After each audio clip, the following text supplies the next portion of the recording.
Welcome to the Gavel. I'm Linda Akibi. The terror unleashed by Boko Haram for years has been deadly. The biggest casualties, mostly residents of the northeast. There is also an alarming number of members of Nigeria's armed forces killed fighting terrorists. Insecurity is not limited to the northeast. There are pockets of violence in Kaduna, Katsina, Zamfara, Benue and Taraba states, and also communal clashes and kidnappings in the southern part of the country. The National Assembly has offered some interventions to prefer solutions to the problem, namely organizing a security summit and raising motions to discuss this problem. Now, during the week, the House of Representatives held a retreat to assess the role of the legislature in ensuring a safe and secure country for Nigerians. The House of Representatives Committee on National Security and Intelligence, in collaboration with the Konrad Adenauer Stiftung Foundation, held a two-day retreat during the week. The retreat is intended to equip federal legislators with the skills for effective oversight of Nigeria's security sector.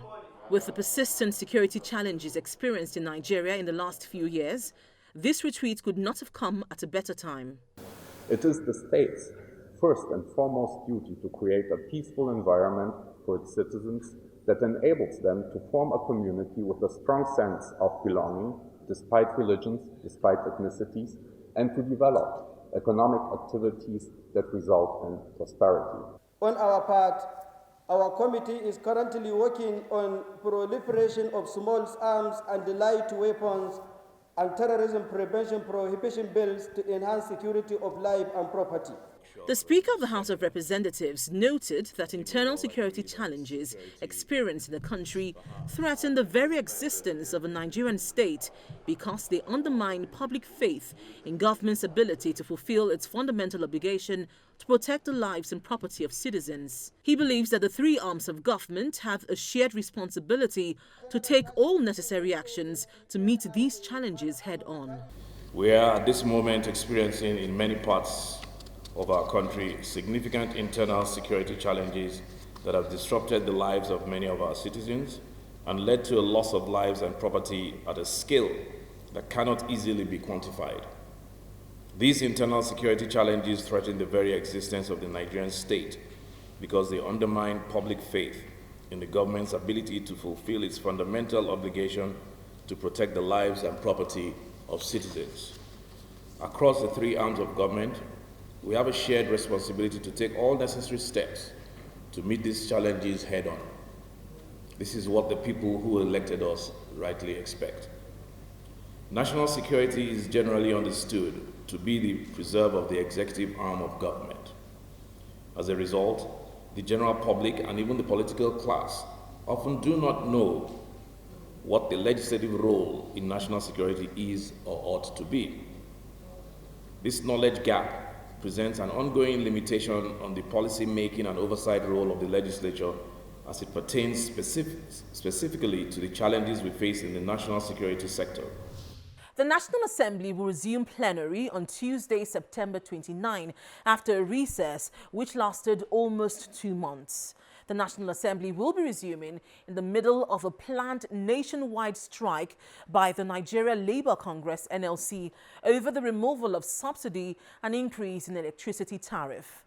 Nigerians will be expecting to see the federal legislature intervening in the matter. We spoke with a lawyer, Mr. Ajawani Aja, to discuss other areas which the National Assembly should give priority attention to on resumption. Well, I'd like to see more vigor, robust engagement with the different arms of government. I'd like to see more focus. I'd like to see more commitment to the ideals of democracy, particularly the issue of electoral reforms. I'd like to see them take steps that will, because we've not yet come out, we are still within the challenge of COVID-19. I'd like them to take a look. I'd like to understand, I'd like to believe that within this period they've been on recess, they've consulted with their constituencies and they've seen the challenges, especially in the health sector, so that we don't pray for another pandemic or any epidemic, but in the event it breaks out in the nearest future, we would have the institutional framework, the policy framework, the laws that will make sure that we glide through some of these things. But like I said, I would like them to pay more attention to the issue of election, transparency in the electoral process, because it's a function of law. If you don't have the right law, even if the umpire, even if the midwife, INEC, takes steps outside the law, you still come back, you see the court nullifying it because it will be ultra virus. So I like to have a National Assembly, a parliament that puts more commitment to making sure that 2023 will be a lot more better. And they have the challenge. The challenge is Edo. Edo has just happened. And there is a near consensus that we've taken some steps forward. I would like them to consolidate on that in their lawmaking. I'd like them to put in place a legal structure that will make sure that all the gains of Edo are not wasted. In fact, that they should build on the gains of Edo so that 2023 will be having a more robust engagement between the electorate and the people who are coming out to contest. So specifically, what you want to see is an amendment, a further amendment of the Electoral Act, bearing in mind that in the 8th Assembly, the President didn't sign the amendment to the Electoral Act into law for reasons that it was too close to the elections. So this time we have some time for the National Assembly to actually amend this law in good time before the 2023 elections. Yes, we have just about 3 years. Less than 3 years to go. 3 years to go. It may look a long time, but then bearing in mind that at the turn of this year, some of them, in fact, the echo of 2023 is already with us. People are already trying to jostle to position themselves to gain vantage positions. So we don't have the comfort of time. So I would like to see them go headlong into the business of making sure that they are.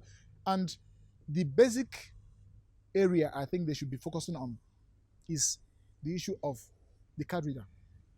It must be integrated legally into our legal jurisprudence, into our electoral jurisprudence, because we know that the last election cycle, the card reader would have been a very beautiful addition to the electoral election component. But then, because it was not in the law, it was more or less an aid, a non-legal aid, kind of an accessory.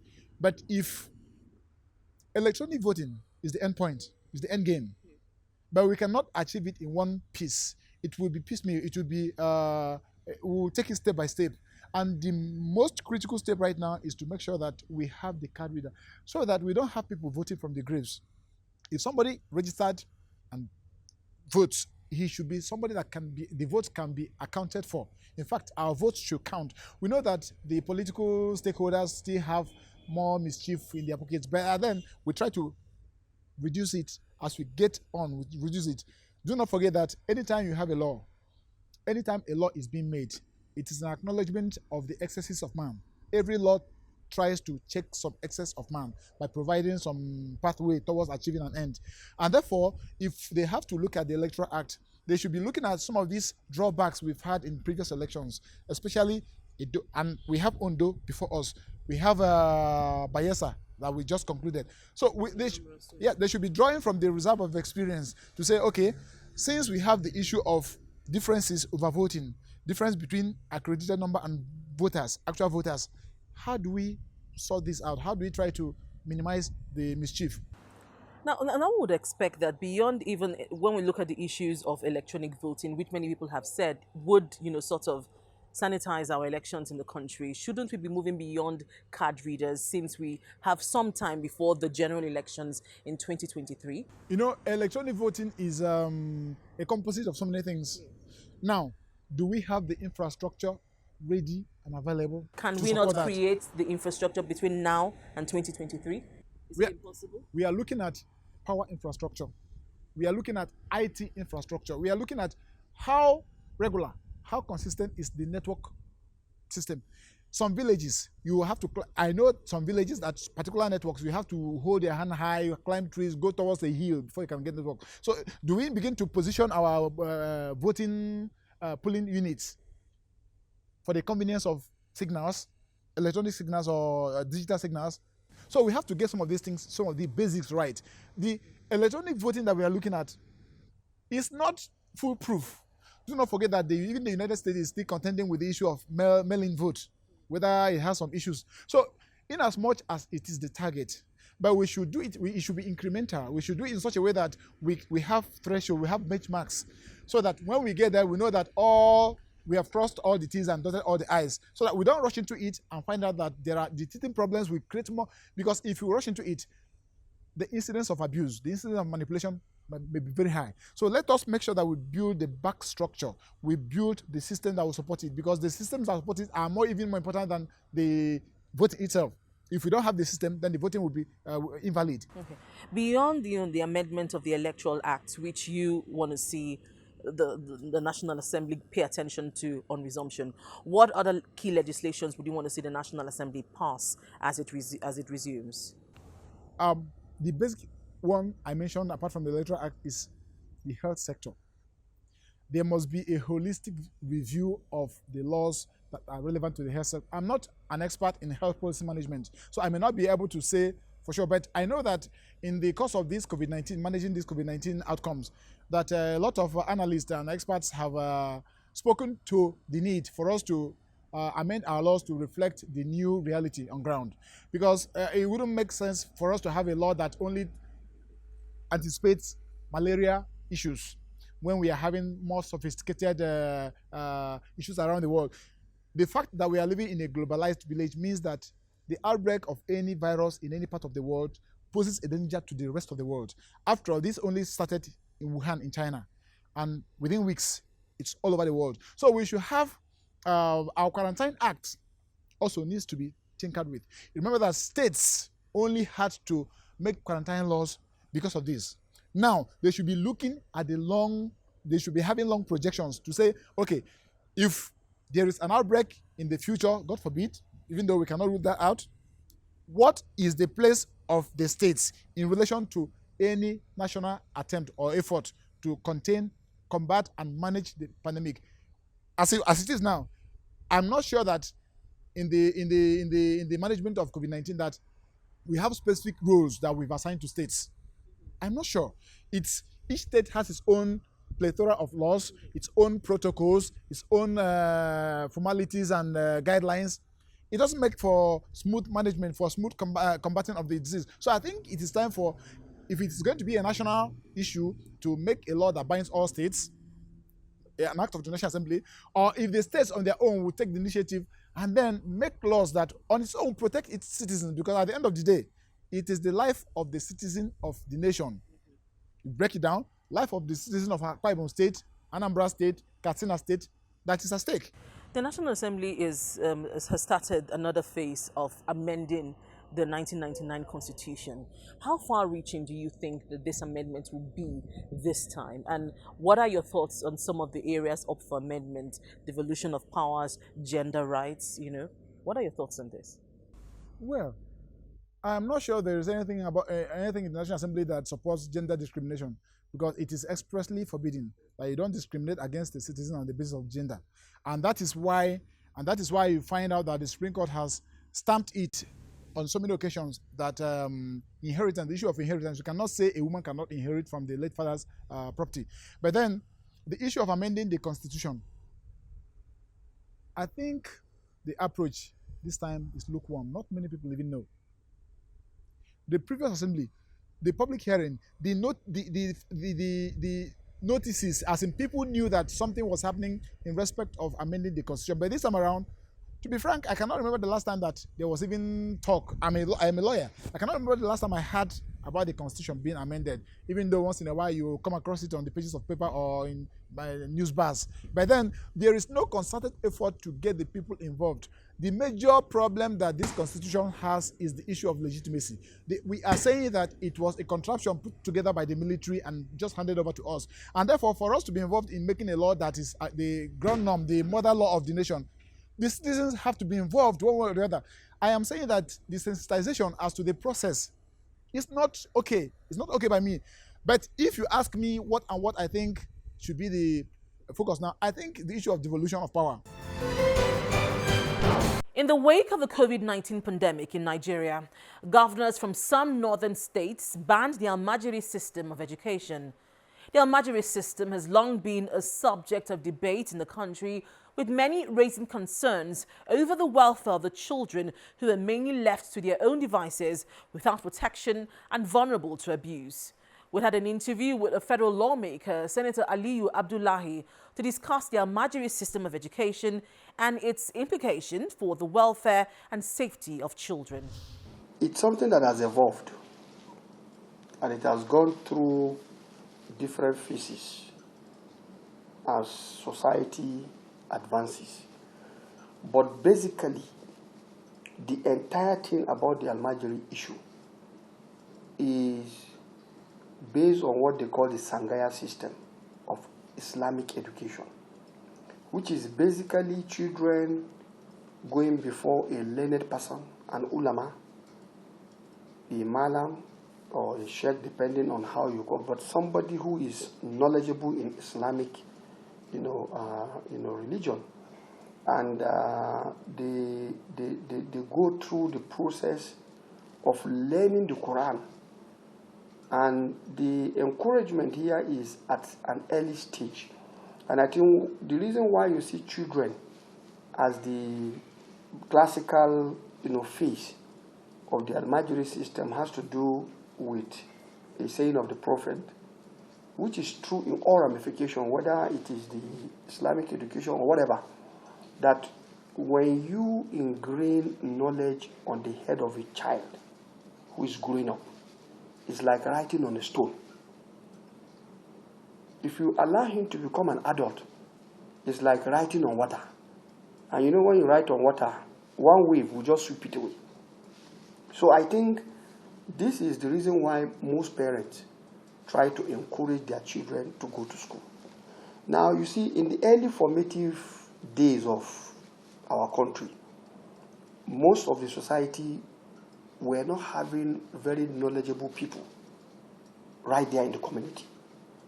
So the tendency of saying, okay, we are here in, for example, Abuja, but there is a very good malam in Kefi. So parents will now want to carry their children and take them to Kefi so that they will go and benefit from that, very knowledgeable malam. It is after you have finished the first phase and you need to go higher that then they will not tell you, okay, there is a malam that is somewhere, then they take you. So which means the child will have actually been at least up to the age in which those days we used to go to boarding school. But these days, what has happened, and which is actually what led to some of these things, is that you see a parent will carry a small child, go and dump him on a malam, leave him there. He will never even visit him to see how the child is faring. He's not paying a dime to the malam. And of course, the malam will not be able to fend for these children. So it is as a result of his inability to fend for these children that they take plate, since they are looking for knowledge on the basis of religion. There is this, belief that, of course, when you help such person, you too, you are bound to get the reward for whatever knowledge is getting. So this were the normal, standard. But of course, over time, with increasing population, with increasing complexity of our society, some of these children find themselves uncatered for. They find themselves being exploited. And in most instances, many of them also end up not even getting the Islamic education. So, and I think this is the challenge that we are seeing now. Because like we all know, not just the Islamic education, the overall social fabric, the value of our social fabric is under threat. Now, some have said there is a need to evolve the almajiri system of education to bring it in line with, formal education. Do you agree that this system needs to be evolved? There are some practical aspects of it that technology will not necessarily solve full-blown. Because that writing you do, to take that your slate and to write it yourself, is the process through which you ingrain it. Like I told you, it's like writing on a stone. When you carve a writing on a stone, it can remain for years, as distinct from when you decide to write on something that is fluid. It will just, after some shaking, it will just disappear. So, to me, I know, yes, for example, I have a registration with an academy online. It's called Quran Academy. And they have levels. But you see, this is designed for some level of people because it means first, you are even literate. But the people in question here are at the formative stage of their life when they are supposed to have the education.